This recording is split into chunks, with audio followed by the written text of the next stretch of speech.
Welcome back to the Figure Annuity Sales podcast. It's Caleb North here today, and I wanted to just take a couple minutes and give you guys a Q4 encouragement.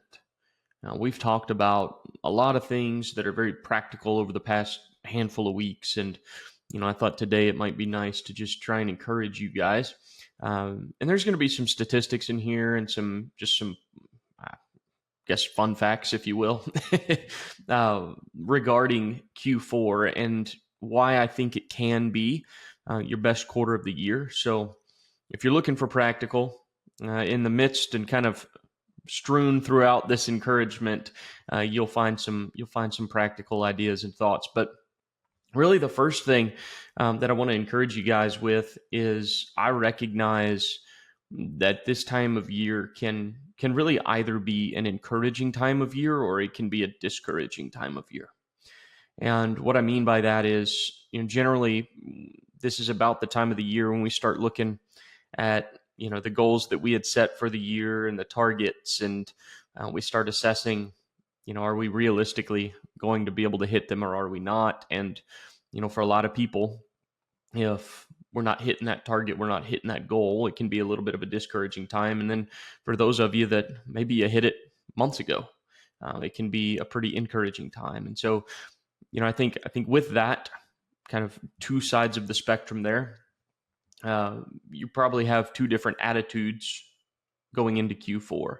You probably have those that are feeling the need to really, really keep the pedal down and really be working hard, and those that maybe feel like, they can kind of coast out the year. And, if you've done what you need to do and you've written the business you need to write, do with the last quarter here what you will. But my encouragement would be that everybody listening actually does keep the pedal down, actually does keep working hard, continuing to work with clients and write business. And I think you'll be happily surprised with the results if you will do that. What we see statistically, and this is mainly looking at Chad's numbers, but I can look at Retirement Realized Financial or FMO and agents, outside of Chad that the numbers are backed up there as well. But really what we see is about 70% of the time, Q4 is the best quarter of the year production-wise.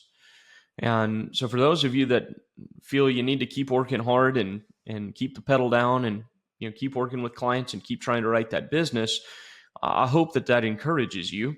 And for those of you that have already written what you wanted to write this year, you've hit your goal, you've hit your target, and you're kind of tossing it around. Do I keep working or do I just kind of coast out the year? Maybe that is reason to keep things going, keep things working, and come into 2026 real strong. And you guys know that if you've been around the podcast for any amount of time, you know that every year right around the start of Q4, somewhere in there, we like to start talking about Q4 stats and that sort of deal. And it really is impressive to me to see how Q4 can actually be, because I think the mentality a lot of times is, oh, well, we've got Halloween and then we've got Thanksgiving and then we've got Christmas and, school semester's kind of wrapping up and people are traveling for the holidays. And I think it can be easy to make excuses for leads and clients as to why they wouldn't want to meet with you.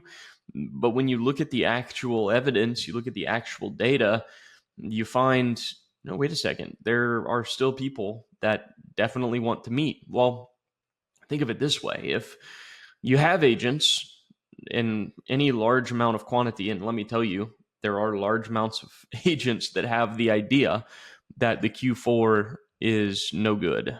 People are traveling, people are, coasting out the year with their vacation time and their holidays and visiting family, and nobody wants to meet. Well, if that's the attitude, those agents are probably not going to be meeting with people. So for those of you that can recognize that, wait a second, Q4 doesn't have to be a bad quarter. Q4 could actually be my best quarter. And there are still people out there that definitely want to meet.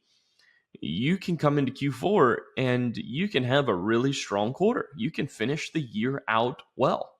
I know there's an added layer of complexity For those of you that are Medicare agents as well, truth be told, if you're a Medicare agent, AEP gets so crazy, you're probably not even listening to this podcast. But if you are, props to you. And let me say as well, I recognize that this time of year is crazy. It gets very, very hectic. It gets very wild. For those of you Medicare agents that are working hard and long days and and short nights, let me just encourage you with one thing you can be doing with your clients to really set 2026 up well.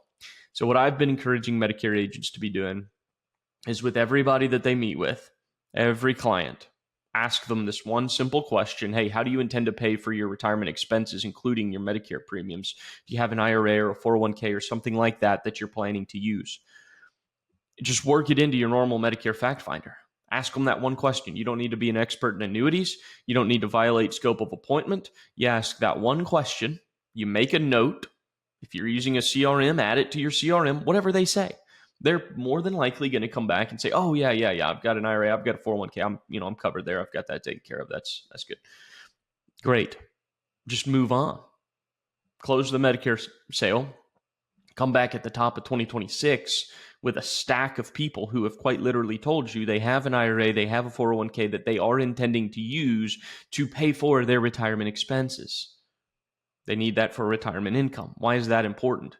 Because there is no other product or financial strategy available that is as effective or efficient for distributing retirement funds than an annuity. So when you have the best of what they could possibly be needing, it makes it pretty good to rekindle that conversation about how are they planning to take those distributions? How are they planning to use the IRA or the 401k to actually cover their retirement expenses? And then show them a better way to actually do it. So that's my encouragement to those of you that are busy with AEP. But again, for those of you that are annuity focused, that's the primary line of business. It does not have to be the downhill part of the year. As a matter of fact, it can be an uphill part of the year where you actually keep climbing, you keep writing good business. And here's why. It's twofold. Like I mentioned already, a lot of agents coast out the year. So by way of a lot of agents just kind of, piddling around, you have less competition.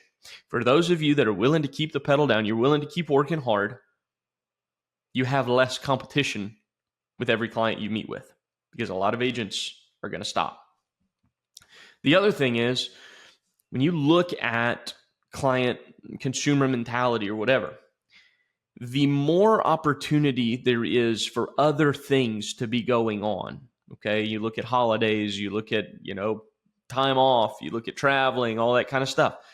If you have people that become a lead in the midst of that time and you're able to get an appointment booked, what does that say about the intentionality of that client? If they're willing to meet with you around the holiday season, that means you've got people that are very, very interested. They're very good opportunities. Okay, the intention is high, I guess you could say, with those individuals because it's too easy to find another time of the year to meet about this kind of stuff. It's too easy to kick it to the top of the new year, 2026.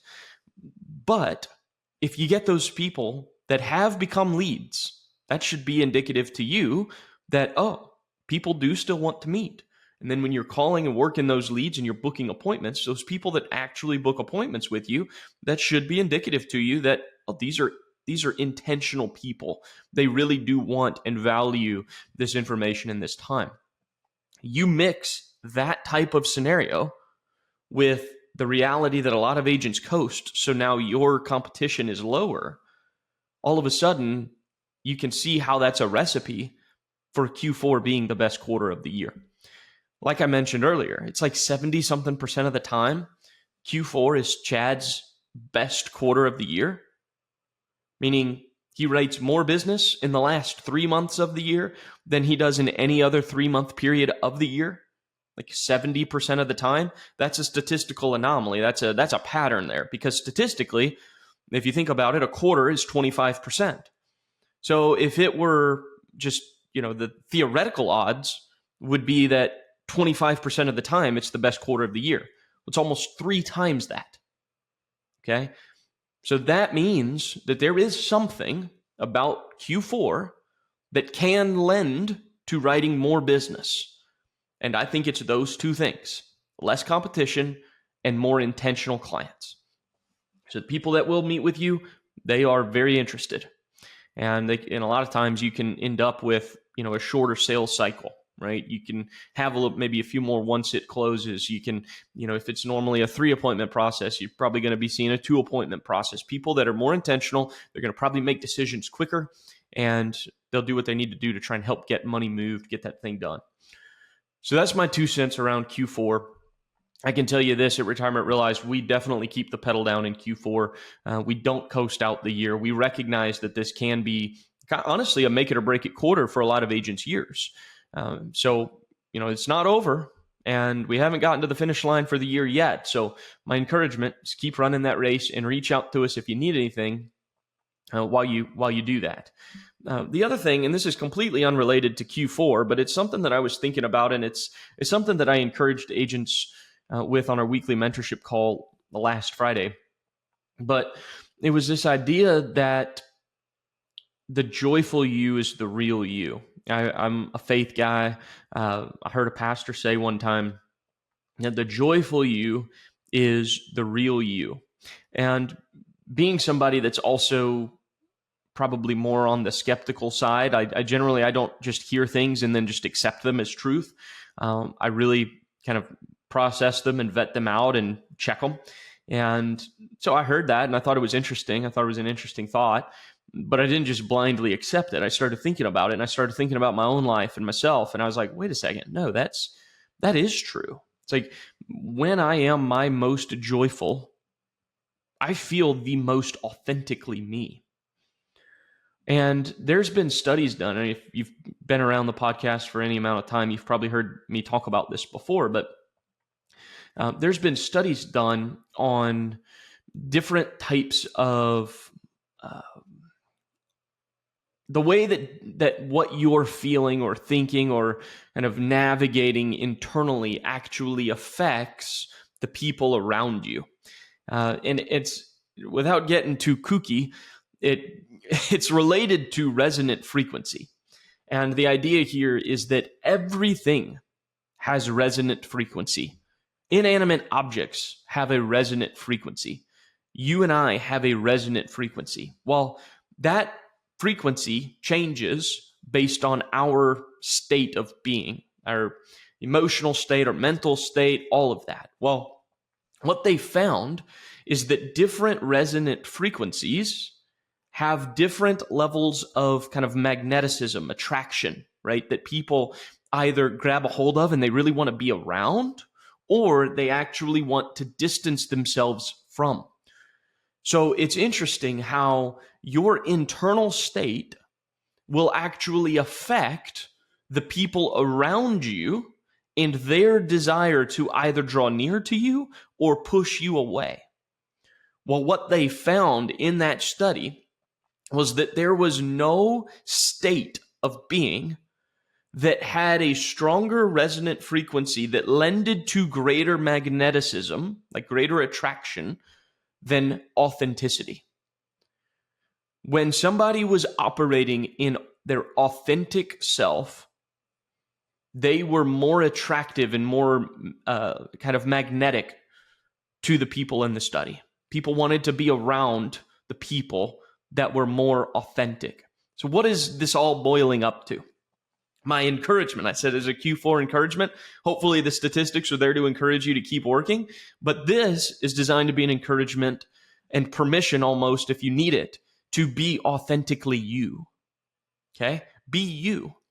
And what you will find is that in you being you, and hopefully that you being you, there is passion and there's intensity and there's these characteristics that kind of, again, are captivating. They draw people in.